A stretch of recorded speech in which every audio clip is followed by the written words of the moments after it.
लेकिन ऑक्सीजन, जो हमारे वायुमंडल का सिर्फ 21% है, हमारे ग्रह की जीवन रेखा है। यह वही तत्व है जो हमारे अस्तित्व को संभव बनाता है। बिना ऑक्सीजन के हम मिनटों तक भी नहीं रह सकते।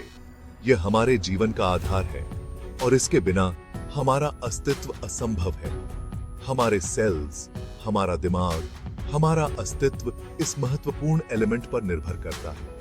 हर कोशिका, हर तंत्रिका, हर अंग ऑक्सीजन पर निर्भर है। यह वो ईंधन है जो हमारे शरीर को चलाता है, वो चिंगारी जो हमें जीवित रखती है। जब हम दौड़ते हैं, कसरत करते हैं या किसी भी शारीरिक गतिविधि में संलग्न होते हैं, ऑक्सीजन ही हमें ऊर्जा प्रदान करती है। इसी अनमोल गैस की वजह से धरती जीवन का ठिकाना है। यह हमारे ग्रह को जीवंत और विविध बनाती है। हमारे महासागर सूक्ष्म पौधों से भरे हुए ऑक्सीजन के कारखाने हैं जो लगातार हमारे वायुमंडल को फिर से भर रहे हैं। ये छोटे छोटे पौधे, जिन्हें फाइटोप्लैंक्टन कहा जाता है, हमारे जीवन के लिए आवश्यक ऑक्सीजन का एक बड़ा हिस्सा उत्पन्न करते हैं। जंगल भी एक महत्वपूर्ण भूमिका निभाते हैं। कार्बन डाइऑक्साइड को सोखते हैं और शुद्ध जीवनदायी ऑक्सीजन छोड़ते हैं। पेड़ और पौधे हमारे पर्यावरण को संतुलित रखते हैं, लेकिन हमारी जिज्ञासा, ज्ञान की प्यास हमें पृथ्वी के परिचित आराम से परे धकेलती है। हम हमेशा नई सीमाओं की खोज में रहते हैं। हम सितारों को, मंगल ग्रह को, अपने जंग लगे लाल पड़ोसी को देखते हैं और सोचते हैं, क्या हम वहां रह सकते हैं? क्या वहां जीवन संभव है? क्या हम इसे अपना दूसरा घर बना सकते हैं? क्या हम वहां भी ऑक्सीजन का उत्पादन कर सकते हैं? जवाब विज्ञान की अधिकांश चीजों की तरह जटिल है। हमें कई चुनौतियों का सामना करना पड़ेगा और यह सब उस हवा से शुरू होता है जो हम सांस लेते हैं। ऑक्सीजन, जो हमारे जीवन का आधार है, हमें नए क्षितिज की ओर ले जाती है। मंगल ग्रह का आकर्षण निर्विवाद है। यह हमें अपने जंग लगे रंगों, अपने प्राचीन रहस्यों, पृथ्वी से परे जीवन की आकर्षक संभावना के साथ बुलाता है। हम रोवर्स, रोबोटिक खोजकर्ता, उसके रहस्यों को उजागर करने के लिए भेजते हैं। उनके कैमरे हमारी आंखें, उनके उपकरण हमारी इंद्रियां। नासा अंतरिक्ष अन्वेषण का अथक अग्रणी ने चार्ज का नेतृत्व किया है, जिसमें स्पेस एक्स जैसे महत्वाकांक्षी नवागंतुक शामिल हैं, जो एक बहुग्रह भविष्य के अपने दुस्साहसी दृष्टिकोण के साथ हैं।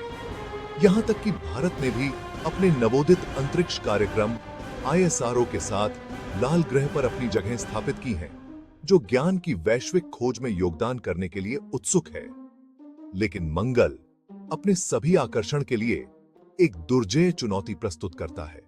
इसका वातावरण पृथ्वी की तुलना में एक पतला, बुद्धिमान कफन, एक खतरनाक रहस्य रखता है। यह ज्यादातर कार्बन डाइऑक्साइड है। मनुष्यों के लिए मंगल ग्रह की हवा में सांस लेना बिना सूट के पानी के भीतर जीवित रहने की कोशिश करने जैसा होगा। असंभव। मंगल ग्रह की हवा, जो हमारी अपनी हवा से इतनी अलग है, एक ऐसे ग्रह की कहानी कहती है जो बदल गया है। यह एक ऐसी कहानी है जो समय के साथ खो गई है। एक ऐसी कहानी जो हमें यह समझने में मदद करती है कि कैसे ग्रहों का विकास होता है। अरबों साल पहले मंगल एक गर्म, गीली दुनिया रही होगी। शायद जीवन को भी आश्रय दे रही होगी। इसकी सतह पर बहते हुए नदियां और झीलें थीं, और शायद महासागर भी। यह एक ऐसा दृश्य था जो आज की बंजर भूमि से बिल्कुल विपरीत था। लेकिन कुछ हुआ, कुछ ऐसा जिसने इसके वायुमंडल को छीन लिया, जिससे एक ठंडा, सूखा रेगिस्तान निकल गया। यह परिवर्तन अचानक नहीं हुआ, बल्कि धीरे धीरे लाखों वर्षों में हुआ। शायद यह मंगल के चुंबकीय क्षेत्र के कमजोर होने के कारण हुआ, जिसने इसे सौर हवाओं के प्रति असुरक्षित बना दिया। आज मंगल ग्रह का वातावरण अपने पूर्व स्व का मात्र एक फुसफुसाहट है। यह इतना पतला है कि यह हमें उस समृद्ध अतीत की केवल एक झलक देता है। कार्बन डाइऑक्साइड, वह गैस जिसे हम बाहर निकालते हैं, इसकी संरचना पर हावी है, जो पृथ्वी के जीवन निर्वाह नाइट्रोजन और ऑक्सीजन के मिश्रण के विपरीत है। यह वातावरण जीवन के लिए अनुकूल नहीं है, जैसा कि हम जानते हैं। पृथ्वी के वायुमंडल के घनत्व के केवल 1% पर मंगल ग्रह पर एक हल्की हवा भी एक हल्के दुलार की तरह महसूस होगी। यह हवा इतनी कमजोर है कि यह शायद ही धूल को भी हिला सके। वायुमंडलीय दबाव में इस अंतर के गंभीर निहितार्थ हैं।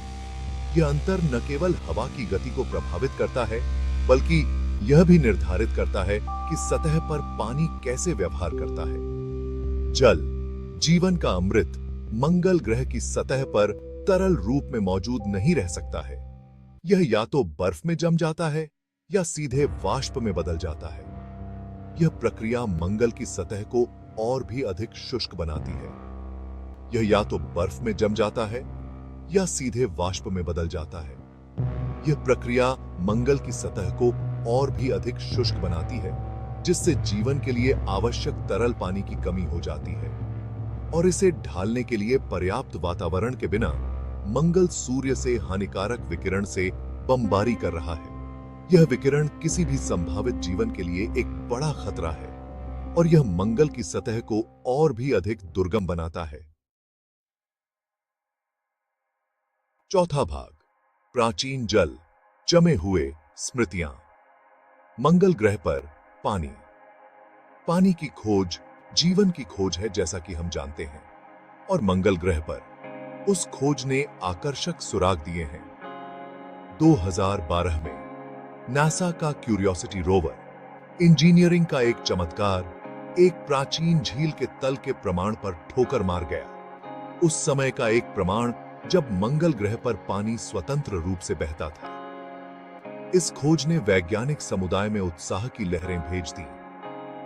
क्या इस प्राचीन झील ने जीवन को आश्रय दिया होगा? क्या उस जीवन के अवशेष अभी भी मंगल ग्रह की सतह के नीचे छिपे हो सकते हैं? ये प्रश्न हमारे तलाशने की इच्छा को हवा देते हैं, हमारे आकाशीय पड़ोसी के इतिहास को समझने के लिए। जबकि आज सतह पर तरल पानी दुर्लभ है, मंगल अपने ध्रुवों पर बर्फ के विशाल भंडार रखता है। ये बर्फीले निक्षेप, एक भीगे हुए अतीत के अवशेष, एक मूल्यवान संसाधन का प्रतिनिधित्व करते हैं, संभावित रूप से भविष्य के मानव खोजकर्ताओं के लिए पानी प्रदान करते हैं। पांचवां भाग, आर्टेमिस के लिए एक छोटा कदम, मंगल की ओर एक लंबी छलांग। इससे पहले कि हम मंगल ग्रह पर पैर रखें, हमें पहले किसी अन्य खगोलीय पिंड पर रहने और काम करने की कला में महारत हासिल करनी होगी। यहीं पर चंद्रमा, हमारा निरंतर साथी, काम आता है। अपोलो मिशनों के उत्तराधिकारी नासा का आर्टेमिस कार्यक्रम चंद्रमा पर एक स्थायी मानव उपस्थिति स्थापित करने का लक्ष्य रखता है। आर्टेमिस चांद पर वापसी से कहीं अधिक है। यह उन तकनीकों और रणनीतियों के लिए एक सिद्ध मैदान है जो मंगल ग्रह के मिशन के लिए महत्वपूर्ण होंगे। नए स्पेस सूट विकसित करने से लेकर लाइफ सपोर्ट सिस्टम के परीक्षण तक, आर्टेमिस मानवता की अगली विशाल छलांग का मार्ग प्रशस्त करता है। चंद्रमा गहरे अंतरिक्ष अन्वेषण के लिए एक कदम के रूप में भी काम करेगा, जो मंगल और उससे आगे के मिशन शुरू करने के लिए एक संभावित केंद्र है। चंद्रमा पर रहना और काम करना सीखकर हम खुद को और भी दूर की दुनिया की खोज की चुनौतियों के लिए तैयार करते हैं। छठा भाग, चंद्र ओएसिस, चांद पर पानी और इसका महत्व। एक खोज में जिसने हमारी चंद्र महत्वाकांक्षाओं को और बढ़ावा दिया, भारत के चंद्रयान मिशनों ने चंद्रमा पर पानी की बर्फ की उपस्थिति की पुष्टि की। यह खोज न केवल वैज्ञानिक दृष्टिकोण से महत्वपूर्ण है, बल्कि यह हमारे भविष्य के अंतरिक्ष अभियानों के लिए भी एक महत्वपूर्ण मील का पत्थर है। चंद्र ध्रुवों पर स्थायी रूप से छायादार क्रेटर में फंसा हुआ यह पानी अंतरिक्ष अन्वेषण के लिए एक गेम चेंजर का प्रतिनिधित्व करता है। यह पानी जो अरबों सालों से वहां जमा है, हमें चंद्रमा पर दीर्घकालिक उपस्थिति स्थापित करने में मदद कर सकता है। चंद्र जल का उपयोग भविष्य की चंद्र चौकियों को बनाए रखने के लिए किया जा सकता है, जो अनिच्छी अंतरिक्ष यात्रियों के लिए पीने का पानी और ऑक्सीजन प्रदान करता है। इसके अलावा यह जल संसाधन हमें चंद्रमा पर कृषि और अन्य आवश्यकताओं के लिए भी उपयोगी हो सकता है, लेकिन इसकी क्षमता उससे कहीं आगे तक फैली हुई है। चंद्र जल का उपयोग केवल चंद्रमा पर ही नहीं, बल्कि अन्य ग्रहों और अंतरिक्ष मिशनों के लिए भी किया जा सकता है। पानी को उसके घटक तत्वों हाइड्रोजन और ऑक्सीजन में तोड़ा जा सकता है, जिसका उपयोग रॉकेट ईंधन के रूप में किया जा सकता है। यह प्रक्रिया हमें चंद्रमा से ही ईंधन प्राप्त करने की अनुमति देती है, जिससे पृथ्वी से ईंधन ले जाने की आवश्यकता कम हो जाती है। एक ऐसे भविष्य की कल्पना करो जहां चंद्र जल मंगल ग्रह की हमारी यात्रा को बढ़ावा देता है, जिससे अंतरिक्ष यात्रा अधिक टिकाऊ और किफायती हो जाती है। यह हमें सौर मंडल के अन्य हिस्सों में भी जाने की क्षमता प्रदान कर सकता है। चंद्रमा, जिसे कभी बंजर भूमि के रूप में देखा जाता था, अंतरिक्ष अन्वेषण के लिए एक हलचल भरा केंद्र बन सकता है, जो सितारों के लिए एक कदम है। यह हमें न केवल चंद्रमा पर, बल्कि उससे आगे के अन्वेषण के लिए भी प्रेरित करता है।